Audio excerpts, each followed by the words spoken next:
Good morning all of you. MBP समाज arts science and commerce college Saikheda commerce department अंतर्गत मी प्राध्यापिका Shrimati US deadly आज आपल्या अकाउंट या विषयाचे इंटरनल रिकन्स्ट्रक्शन या टॉपिकला आपण सुरुवात करत आहोत.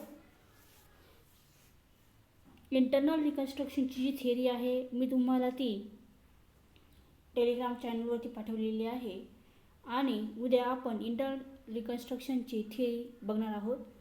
त्यासाठी ऑनलाईन लेक्चर आपण गुगल मीटवर घेणार आहोत. त्याचा टायमिंग तुम्हाला ग्रुपवर पाठवलेला जाईल. चला तर यामध्ये सुरुवातीला एक्झाम्पल सोडवताना नेहमीप्रमाणेच आपल्या एक्झाम्पल व्यवस्थित वाचायचं आहे. बॅलन्स शीट आणि ॲडजस्टमेंट व्यवस्थित वाचायचं आहे.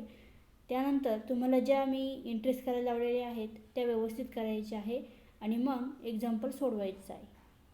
सुरुवातीला एक्झाम्पल वाचायचं आहे. मी एक्झाम्पल वाचण्याची जास्त वेळ घालवत नाही. मी डायरेक्ट त्या ठिकाणी ॲडजस्टमेंट घेते आणि एक्झाम्पल शिकवायला सुरुवात करते. आपण आज बॅड लक लिमिटेडचं एक्झाम्पल घेणार आहोत, ज्याची असेट साईड आहे 50,50,000ची आहे.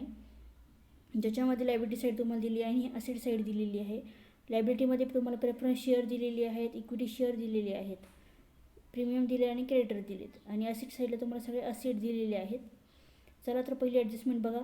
पहिली ॲडजस्टमेंट दिलेली आहे preference shares to be reduce to 80 per share. तुम्ही जर बघितलं तर एक्झाम्पलमध्ये तुम्हाला लायबिलिटी साईडला प्रेफरन्स शेअर किती दिले आहेत 100 दिलेले आहेत, पण इथे किती टक्के रिड्यूस झाले 80%, म्हणजे 20%चं काय राहिले पेड करायचे बाकी आहेत.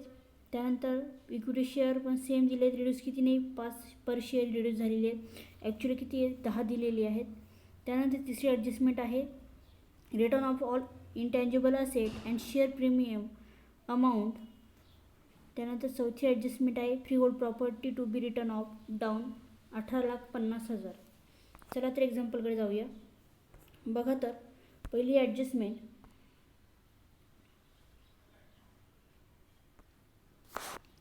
ॲडजस्टमेंट बघा preference share to be reduce to 80% per share. आता इथे तुमचं काय झालेलं आहे प्रेफरन्स शेअर रिड्यूस झालेलं आहे, म्हणून डेबिट कशाला देणार आहे preference share capital account debit. तुमच्याकडून कॅश निघून गेलेली आहे, त्याला काय नाव द्यायचं टू कॅपिटल रिडक्शन अकाउंट. याची एंट्री कशी होणार आहे की 7% इथे एक्झाम्पलमध्ये दिलं बघा इथं तुम्हाला 7% preference share capital account debit to capital reduction account. आता इथे तुम्हाला रिडक्शनची व्हॅल्यू काढायची आहे. एक्झाम्पलमध्ये तुम्ही जर बघितलं तर 80 त्या ठिकाणी तुमची काय दिली आहेत रिड्यूस झाली आहेत. मग तुम्हाला प्रेफरन्स शेअर किती दिले आहेत एक्झाम्पलमध्ये 15,000 दिले आहेत. 15,000 गुणिले 80 किती येतात 12 लाख येतात आणि ॲक्च्युअल तुम्हाला त्या ठिकाणी प्रेफरन्स कॅपिटल किती दिले आहेत 15 लाख दिले आहेत. 15 लाखामधून 12 लाख गेले, किती राहिले 3 लाख. म्हणून इथं आपण प्रेफरन्स शेअर कॅपिटल किती घेतले इथं 3 लाख घेतलं. त्याची वर्किंग नोट इथं मी करून दिलेली आहेत, बघून घ्या. ओके. त्यानंतर नेक्स्ट पुढची ॲडजस्टमेंट नॅरेशन काय येईल त्याचं वाला पुढं being the entry to record reduction in the paid up value of 15,000, 7% preference shares from ₹100 to ₹80 per share. त्यानंतर सेम दुसरी एंट्री इक्विटी शेअर. दुसरी ॲडजस्टमेंट वाचा equity share to be reduce ₹5 per share. आता इथे इक्विटी शेअर दिले तुम्हाला किती दिलेत ते तुम्हाला 10 दिलेले आहेत. त्याच्यापैकी किती रिड्यूस झाले 5 झालेत, अजून 5 काय शिल्लक आहे. सेम एंट्री आणि इक्विटी शेअर किती दिले तुम्हाला 2,75,000 दिलेत. 2,75,000 गुणिले 5 इथे मी लिहून दिलेत बघा 2,75,000 गुणिले 5 किती येतात 13,75,000. साहजिकच तुमचं काय रिड्यूस झालं इक्विटी शेअर कॅपिटल रिड्यूस झाले म्हणून एंट्री काय येणार आहे equity share capital account debit. Cash निघून गेलेली आहे डिडक्ट झालेली आहे म्हणून इथं काय लिहिलं आपण टू कॅपिटल रिडक्शन अकाउंट. अशी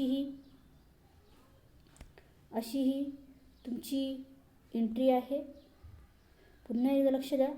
पुन्हा एकदा मी सांगते जो शेअर रिड्यूस झाला असेल त्याला डेबिट द्यायचं आणि जितकं रिडक्शन झालं असेल त्याला क्रेडिट द्यायचं. कॅश जर निघून गेली असेल त्याला कॅपिटल रिडक्शन नाव द्यायचं. म्हणून आपण काय घेतलं आहे, equity share account debit to capital reduction account. त्याचं नॅरेशन येणार आहे. Being the entry to record reduction in the paid up value of 2,75,000 equity share from ₹10 to ₹5 each. ही झाली आपली दुसरी एंट्री. त्यानंतर आपण तिसरी घेणार आहोत. रिटर्न ॲडजस्टमेंट वाचा. तिसरी adjustment, written off all intangible asset and share premium account. बघा तुमच्या इथं प्रीमियम रिटर्न झालेला आहे. जेव्हा मी तुम्हाला एंट्रीज पाठवल्या त्यावेळी तुम्हाला शेअर प्रीमियमची सुद्धा एंट्री पाठवलेली आहे. 18 नंबरची एंट्री होती ती. त्याच्यामध्ये तुमचं रिटर्न ऑफ झालेली जी अमाऊंट आहे, जी काही असे तुमची return of liability return of झालेली आहे त्याला डेबिट द्यायचं आणि खाली टू कॅपिटल रिडक्शन अकाउंट. साहजिकच इथं मग काय येणार आहे, premium account debit share premium account debit to capital reduction account अशी तुमची ती एंट्री होणार आहे. बघा तर मुलांनो, साहजिकच तुम्हाला इथे एक्झाम्पलमध्ये दिले आहेत. बघा ॲडजस्टमेंटमध्ये त्यांनी प्रीमियम विचारलं होतं म्हणून आपण त्याची एंट्री केली. इथं एक्झाम्पलमध्ये तुम्हाला प्रीमियम किती दिले आहेत, 4 लाख दिलेले आहेत. म्हणून शेअर प्रीमियम अकाउंट डेबिट किती येणार आहे, 4 लाख येणार आहे. इथे घेतलं बघा आपण 4 लाख आणि 4 lakh to capital reduction account 4 lakh. त्याची एंट्री येणार आहे, नॅरेशन येणार आहे. The entry to write back share premium account by crediting capital reduction account. त्यानंतर पुढची एंट्री आहे, पुढे आहे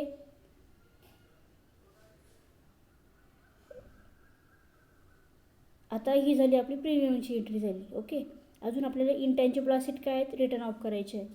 जेव्हा मी तुम्हाला एंट्रीज दिल्या त्याच्यामध्ये टँजिबल जे असेट आहेत, इंटँजिबल जे असेट आहे त्याची मी तुम्हाला एंट्री लिहून दिली आहे. ती एंट्री अशी लिहून दिली होती की capital reduction account debit to profit and loss account to goodwill account to privilege expenses account to underwriting commission account to discount on issue of share debenture account to asset account. ब्रॅकेटमध्ये मी तुम्हाला सांगितलं होतं की जी amount लिहायची तिथं to capital reserve. जी बॅलन्सिंग फिगर येणार आहे तो तुमचा काय असणार आहे, कॅपिटल रिझर्व असणार आहे. त्याप्रमाणे मग एक्झाम्पलमध्ये तुम्ही जर बघितलं तर साहजिकच एंट्री कशी येणार आहे, मग capital reduction account debit to profit and loss account to preliminary expenses तुम्हाला दिलेले आहेत to goodwill account to freehold property. ही अशी तुमची एंट्री आणि शेवटी तुमचं काय असणार आहे, कॅपिटल रिझर्व. अशी एंट्री मी तुम्हाला वहीमध्ये लिहून दिली. मग साहजिकच तुम्ही इथं काय लिहिणार आहात, 1 नंबरला capital reduction account debit amount तशीच ठेवायची, लिहायची का नाही. To profit and loss account to preliminary expenses to goodwill to freehold property. आता ह्या अमाऊंट लिहायचे आहेत. तर काय करायचं आहे, एक्झाम्पलमध्ये तुम्हाला प्रॉफिट अँड लॉस दिलेत बघा, किती येतो 7,50,000. Preliminary expenses 2,50,000. गुडविल दिले तुम्हाला 3 लाख. फ्रीहोल्ड प्रॉपर्टी दिली तुम्हाला किती दिली एक्झाम्पलमध्ये, फ्रीहोल्ड प्रॉपर्टी बघा. आता फ्रीहोल्ड प्रॉपर्टी तुम्हाला किती दिली, 23,75,000 दिलेली आहेत. आणि इथं रिटर्न डाऊन कितीची केली, 18,50,000 केलेली आहेत. ओके, आता 23,75,000मधून 18,50,000 गेले, राहिले किती, 5,25,000 तुमची फ्रीहोल्ड प्रॉपर्टी येणार आहे. आणि मग आता इथे एक्झाम्पलमध्ये तुम्हाला कॅपिटल रिझर्व काढावा लागणार आहे. तर तुम्हाला दिलं आहे की एक्झाम्पलमध्ये नाही. तात्पुरते ह्या सगळ्या अमाऊंटी तुम्ही तुमच्या एक्झाम्पलमध्ये लिहून ठेवायचे आहे इथपर्यंत. आता आपण पुढचं घेतो आहे reduction account. Capital reduction account create करायचं आहे. ज्याला डेबिट आहे ते सगळे क्रेडिटला येतील आणि ज्याला क्रेडिट दिले ते सगळे काय डेबिटला येतील. अशा प्रकारे करायचं आहे. फॉर एक्झाम्पल मी तुम्हाला एंट्री करून दाखवते बघा. आता इथं काय लिहिलं आहे मी, 7% preference share capital account 3 lakh to capital reduction account. आता डेबिट कशाला दिलं आहे, प्रेफरन्स शेअरला दिलं आहे. मी आता कुठं जाणार आहे, कॅपिटल रिडक्शन अकाउंटला. चला कॅपिटल रिडक्शन अकाउंटला जाऊया. तिथं गेल्यानंतर बघा बाय 7% शेअर कॅपिटल किती आहे 3 लाख आलेले आहेत. त्यानंतर दुसरी एंट्री बघा equity share capital account debit to capital reduction account. इथं डेबिट कशाला दिले इक्विटी शेअरला दिले आहेत. मग साहजिक कॅपिटल रिडक्शन अकाउंटच्या कुठे जाऊ आपण क्रेडिट साईडला बाय इक्विटी शेअर कॅपिटल किती आहे 13,75,000. त्यानंतर तिसरी एंट्री बघा या तिसरी एंट्रीमध्ये शेअर प्रीमियमची आहे. डेबिट कशाला आहे शेअर प्रीमियमला आहेत त्याला डेबिट दिले आहेत आणि टू कॅपिटल रिडक्शन अकाउंट किती आहेत 4 लाख. मग साहजिकच आपण कुठे जाणार कॅपिटल रिडक्शन अकाउंटच्या क्रेडिटला 4 लाख.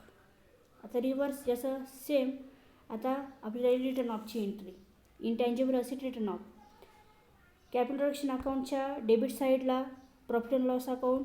इथं काय इथे capital reduction account debit to profit and loss preliminary goodwill fuel property capital reserve.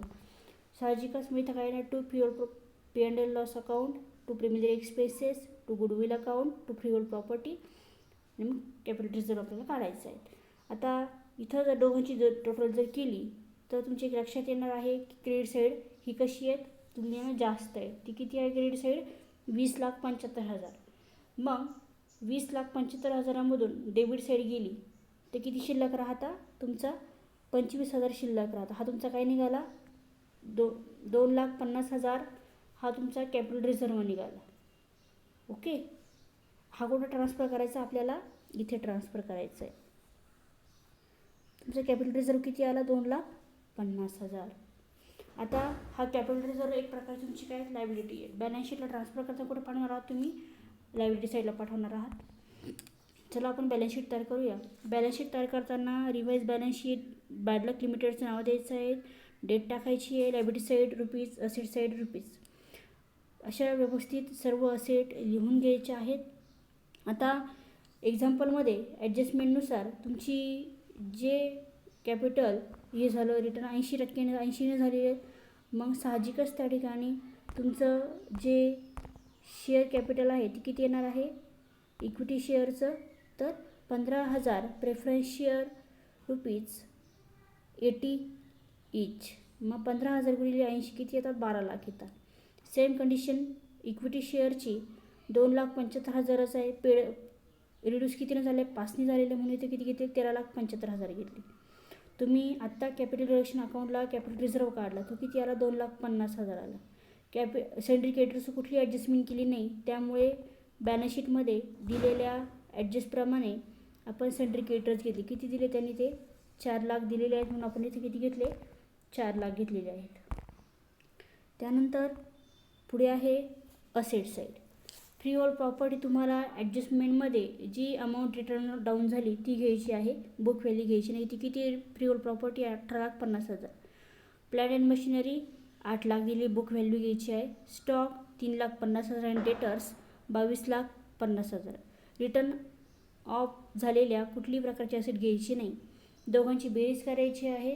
Asset side किती येईल मग 32,25,000 आणि त्यानंतर असेट साईड लायबिलिटी साईड 32,25,000 आणि असेट साईड 32,25,000.